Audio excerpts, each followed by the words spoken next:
Brief Memoir of Thomas Watson compiled by C. H. Spurgeon.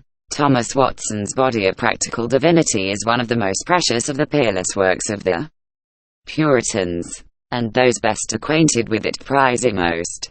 Watson was one of the most concise, racy, illustrative, and suggestive of those eminent divines who made the Puritan age the Augustine period of evangelical literature. There is a happy union of sound doctrine, heart-searching experience and practical wisdom throughout all his works, and his body of divinity is beyond all the rest useful to the student and the minister. Although Thomas Watson issued several most valuable books, comparatively little is known of him. Even the dates of his birth and death are unknown. His writings are his best memorial. Perhaps he needed no other, and therefore Providence forbade the superfluity. We shall not attempt to discover his pedigree, and, after the manner of antiquarians, derive his family from a certain famous Wat, whose son distinguished himself in the Crusades, or in some other insane enterprise. Whether blue blood was in his veins or no is of small consequence, since we know that he was the seed royal of the redeemed of the Lord. Some men are their own ancestors, and, for aught we know, Thomas Watson's genealogy reflected no fame upon him, but derived all its luster from his achievements. He had the happiness to be educated at Emmanuel College, Cambridge, which in those days deserved to be called the School of Saints. The nursing mother of gigantic evangelical divines, in Kennet's Register and Chronicle, is a list of 87 names of Puritine ministers, including many well-known and loved as preachers and commentators, such as Anthony Burgess, W. Jenkin, Ralph Venning, Thomas Brooks, T. White, Samuel Slater, Thomas Watson, John Rowe, Drive, W. Bates, Stephen Charnock, Samuel Clarke, Nathaniel Vincent, Dr. John Collings, William Bridge, Samuel Hildersham, Adoniram Byfield, followed by this remark: these are most of them mentioned in the list of sufferers for nonconformity, and appear upon the registers to have been all of Emmanuel College, beside great numbers, no doubt of the same society, who were forward preachers up of the unhappy changes of 1641, etc. In the margin of the book is the following observation on the foregoing. It may not be improper to observe how much young students, in both universities, fell in with the prejudices of their governors and tutors. This was the reason that this single college of Emmanuel, in Cambridge, bred more of the Puritans and nonconformists than perhaps any 7 of the other colleges or halls in either university. Such a fact as this should attract the prayers of all believers to our seminaries for the sons of the prophets, since upon the manner in which these institutions are conducted will depend under God the future well-being of our churches, the pastors' college, for the use of whose students this work is published, earnestly petitions for a place in the intercessions of the saints. We are not at all surprised to learn that Thomas Watson enjoyed the repute, while at Cambridge, to being a most laborious student. The great Puritanic authors must have been most industrious workers at the university, or they never would have become such preeminent masters in Israel. The conscientious student is the most likely man to become a successful preacher.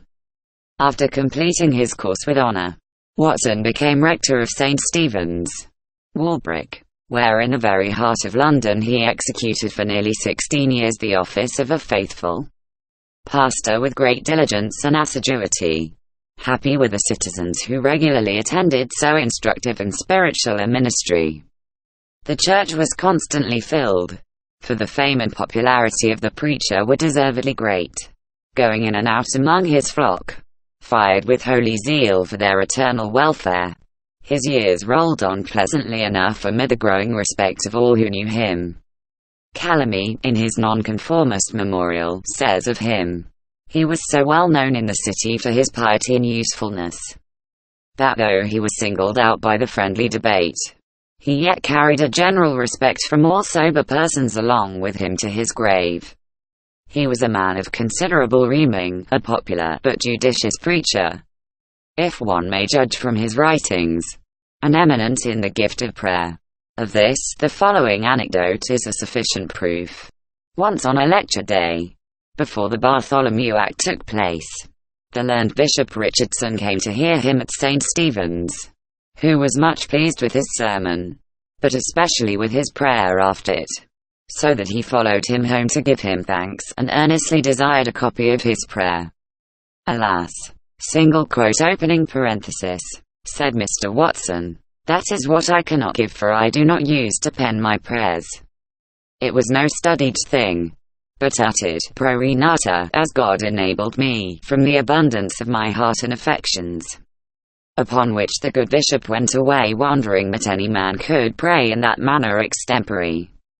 But the hand which of old had oppressed the church was again stretched forth to vex certain of the saints, the most learned, holy, and zealous of the clergy of the Church of England, found that the Act of Uniformity would not allow them to preserve a clean conscience and retain their livings, and therefore they submitted to the loss of all things for Christ's sake. Thomas Watson did not hesitate as to the course he should pursue. He was not a factious hater of royalty, a red republican, or Fifth Monarchy man.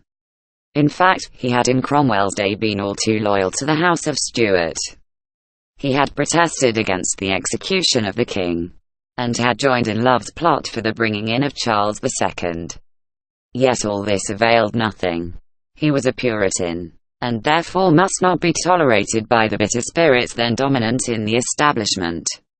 What seeds of discord were sown on that black Bartholomew history has not had space to record. Yet the ultimate results have been fraught with results scarcely then imaginable. Comprehension might have hindered truth. The crown rights of King Jesus might have lacked advocates had monarchs and priests been more tolerant. As it was, good men were forced into a truer position than they would otherwise have occupied. And the beginning of a real reformation was inaugurated. From that commencement in suffering what progress has been made. Every day the cause of the ejected gathers force and pushes on its adversary towards the brink of the precipice, adown which all establishments must fall. With many tears and lamentations the congregation of St. Stephen's saw their shepherd about to be removed from his flock, and with aching hearts they listened to his parting words. He himself speaking as one bereaved of his dearest delight, and yet suffering joyfully the loss of all things, bade them adieu, and went forth not knowing whither he went. In the collection of farewell sermons there are 3 by Mr. Watson, viz.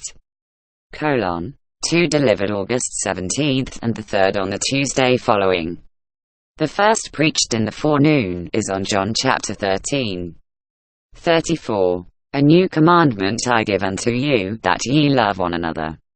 It discovers much of the spirit of the gospel, particularly in recommending love to enemies and persecutors. The second, preached in the afternoon, is on 2 Corinthians chapter 7. 1. Having therefore these promises, dearly beloved, let us cleanse ourselves from all filthiness of the flesh and spirit, perfecting holiness in the fear of God. In the former part of it, he insists largely on the ardent affections of a right gospel minister towards his people. This head he closes thus: I have now exercised my ministry among you for almost 16 years. And I rejoice and bless God that I cannot say, the more I love you, the less I am loved. I have received many signal demonstrations of love from you, though other parishes have exceeded you in number of houses. Yet, I think, none for strength of affection. I have with much comfort observed your reverent attention to the word preached. You rejoice in this light, not for a season, but to this day. I have observed your zeal against error in a critical time, your unity and amity. This is your honor. If there should be any interruption in my ministry among you, though I should not be permitted to preach to you again, yet I shall not cease to love you, and to pray for you. But why should there be any interruption made? Where is the crime? Some, indeed, say that we are disloyal and seditious. Beloved, what my actions and sufferings for His Majesty have been is known to not a few of you. However, we must go to heaven through good report and bad report. And it is well if we can get to glory, though we press through the pikes. I shall endeavor that I may still approve the sincerity of my love to you. I will not promise that I shall still preach among you, nor will I say that I shall not. I desire to be guided by the silver thread of God's word and providence. My heart is towards you. There is, you know, an expression in the late act that we shall now shortly be as if we were naturally dead. And if I must die, let me leave some legacy with you. Then follow 20 admirable directions well worthy the fervent perusal of every Christian.